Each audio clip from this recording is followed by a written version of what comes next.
Okay, so this morning, a ton of information came out around the PlayStation 5 as review embargoes lifted, and we got all kinds of articles and videos that were posted about the system and some of its features, and some very interesting findings with different tests for load times, even download speeds. There's a lot to look forward to here with the PS5 going into next generation, and we're going to talk about some of that here today. Guys, if you enjoy these videos, make sure that like button helps out a ton. And if you're new here to the Spawn Wave Plus channel, make sure you subscribe down below. So the first thing I guess we'll go to is the backwards compatibility of the system. And that seems to be something that was focused on heavily, as really there were only, I would say, 2 games I think that a lot of reviewers got to play. I had heard that a lot of reviews were going on for Spider-Man Miles Morales and then obviously Astro Bot, since that is on the PlayStation 5 itself. It's already loaded on there when you turn it on. But Spider-Man did pretty well, 85 on Metacritic, so looking forward to playing that immediately once I get the PS5. I'm going to pick that up, and I'm going to pick up Demon's Souls right alongside of it. Obviously, the one big PS5 exclusive, you got to have that too. But backwards compatibility was a focus. It's been a question mark by a lot of us leading up to this system's release, and load times was an interesting thing to see because, of course, naturally, reviewers did pit the PS5 versus the Xbox Series X. We've talked a lot about the PS5 and its overall speed for the SSD, so there was a lot of expectations around it going into this, and strangely enough, something that caught a lot of people off guard, because some actually asked me before the reviews went up, they were like, something seems kind of off here with the PS5 when I'm doing these comparisons, because in some instances, the Series X is actually faster, and I kind of have a take on why that might be. But, for example, you can see Nibble put up a summary here for GameSpot, which GameSpot did a whole video of this, showcasing both of them next to each other and all of this. But you can see Red Dead Redemption 2, I mean, that's basically within the margin of error, 1 minute, 4 seconds, 1 minute, 5 seconds. Red Dead Redemption 2, much faster on either system versus the current generation with the PS4 and Xbox One. Shocking, I know. But down from there, one that I have been testing with the Series X myself, leading into the video I'm going to do for the system, Final Fantasy 15 is 48 seconds on the Xbox Series X, but 1:10 on the PS5. Going further, Destiny 2, 42 seconds on the Series X, 57 seconds on the PS5. Monster Hunter World, which Monster Hunter World runs really, really well on the Series X, by the way. 35 seconds versus 51 seconds. And then Arkham Knight, once again, 58 seconds versus 1:07. Is any of this that noticeable for someone who's kind of hanging out and just waiting for games to load? Not necessarily, because we're so used to like the current generation now where we accept load times on some of these systems with several minutes at a time, to where we're probably scrolling our phones or doing something else while we're waiting for this to all happen and we actually get into the game.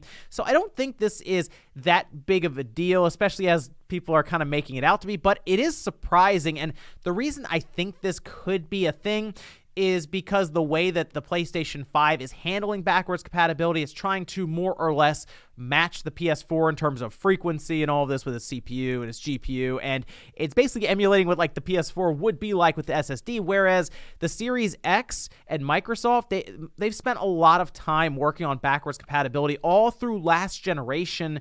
And for the most part, I just think their overall software when it comes to backwards compatibility and how they handle it is just better. So it's like very fast SSD versus fast SSD, and just better optimized for the most part. I just think Microsoft has just spent way more time developing their overall backwards compatibility, and that's really what's showing here. Now, that's not to say that every game is just faster on the Series X for backwards compatibility, as we are seeing games like Witcher 3 be significantly faster on the PS5 when it comes to loading into the game. And because of the way that the PS5 handles backwards compatibility, basically turning into a PlayStation 4 Pro for the most part, with better CPU in terms of the architecture and all this, games will actually hold a steadier frame rate because it's not targeting native 4K as an example. It will checkerboard up like the PS4 Pro will and use that boost mode. So some games like Hitman 2, while it's not native 4K, it's checkerboard, will actually have a much better frame rate overall. So it's kind of like you can go either way with it, I guess. You can say, well, I'd rather have the native resolution. Me personally, I don't mind the checkerboard up to 4K if it means I have a very steady frame rate overall. Digital Foundry did a very good video on it, and that is one I would check out if you're curious about kind of the frame rate differences between either system. Something else that was really interesting about this, and I sort of noticed this a little bit with the Series X, I think either company is kind of loosening the overall bandwidth restrictions that they've placed on some of these systems with the current gen, and it seems to really show right now with PlayStation and Sony, where actually some reviewers are pointing out that they are getting much faster overall download speeds when they're checking out different games, whether it's smaller file sizes or larger ones. Check this out as an example. This is from US Gamer, saying for the small game, I chose Disgaea 5, which comes in at a very slight 6.58 gigabytes. On the PlayStation 4 Pro, took 10 minutes and 42 seconds to download the entire game versus the mere 1 minute and 58 seconds on the PlayStation 5. From there, it only took 1 minute, 2 seconds to transfer to the external hard drive, making it playable on both systems, even going as far as to say that Fist of the North Star, which is much larger at 36.6 gigabytes, which was 58 minutes, almost an hour long to download on the PS4 Pro. On the PS5, it was just over 7 minutes, and that is something I noticed on the PS4 just overall.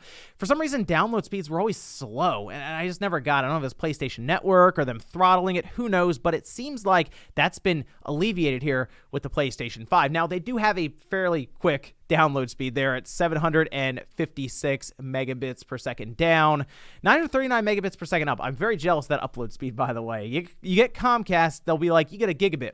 They'll give you a gigabit down, and then they'll give you like 40 up. Anyway, this test was done, as they say, through the same router, all wired up together through Ethernet. So I'm excited for that too. It's good to hear that some of these larger games will at least be pushed to your system fairly quick compared to current generation. Now, here's the thing that confuses me a bit, and it's not great. I mean, we just talked about those download speeds, which is cool, but you are still using bandwidth, and you're technically running up against the quote-unquote cap that Comcast may or may not have for you. They'll call you if you go a little crazy at least, but for the most part, they'll look the other way if you go over that soft terabyte cap. But something strange here is that apparently the PlayStation 5 games can't be stored on an external hard drive, which I thought was something that was mentioned before, that we could do that. And I'm not talking about playing games off of the hard drive. We already know that you can't do that because it expects a certain speed when you're playing PS5 games, and that's why we're waiting for certain NVMe drives to become available for it and whitelisted by Sony. But the idea here is you'd be able to take your PS5 games, move them to an external hard drive, and then be able to pull them back if you want to play them from the internal drive. And that, of course, would save time downloading these games. But according to several places, including GameSpot here, you can't store PS5 games on an external drive. Unlike Xbox Series X and S, you can't even temporarily store PS5 games on an external drive, although you can set one as the default for PS4 games. So PS4 games will work on the hard drive. You can store them. You can play off of that if you'd like, but not the PlayStation 5 games.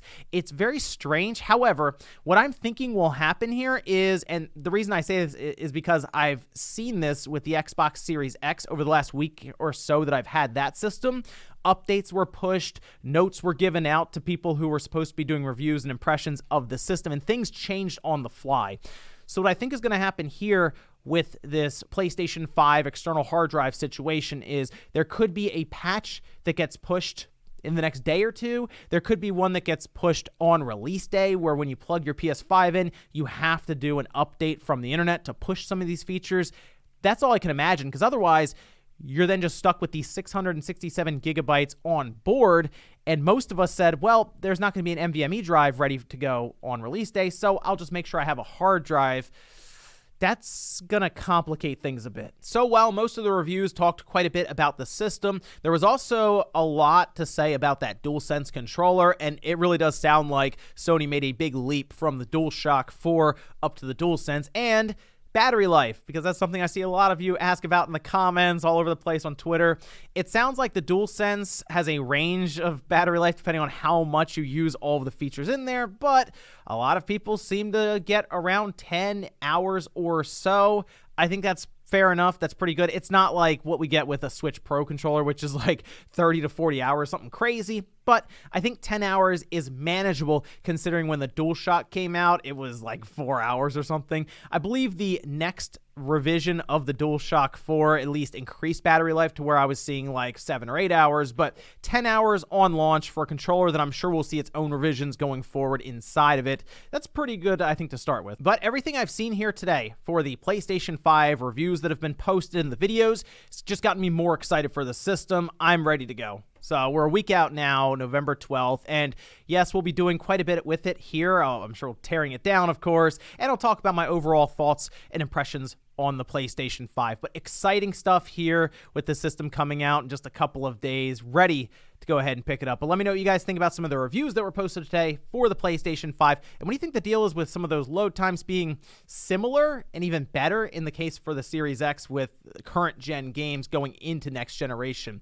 I think really we'll have to wait for something like Cyberpunk to come out, where we can compare those, Assassin's Creed Valhalla, or the next generation patch for Watch Dogs Legion. So I wouldn't get too crazy with some of the load times yet. Let's see what some of the next gen games will give us in terms of loading into the game, and of course, hopefully loading bars that don't really exist anymore. Thanks guys for watching, and I'll see you next time.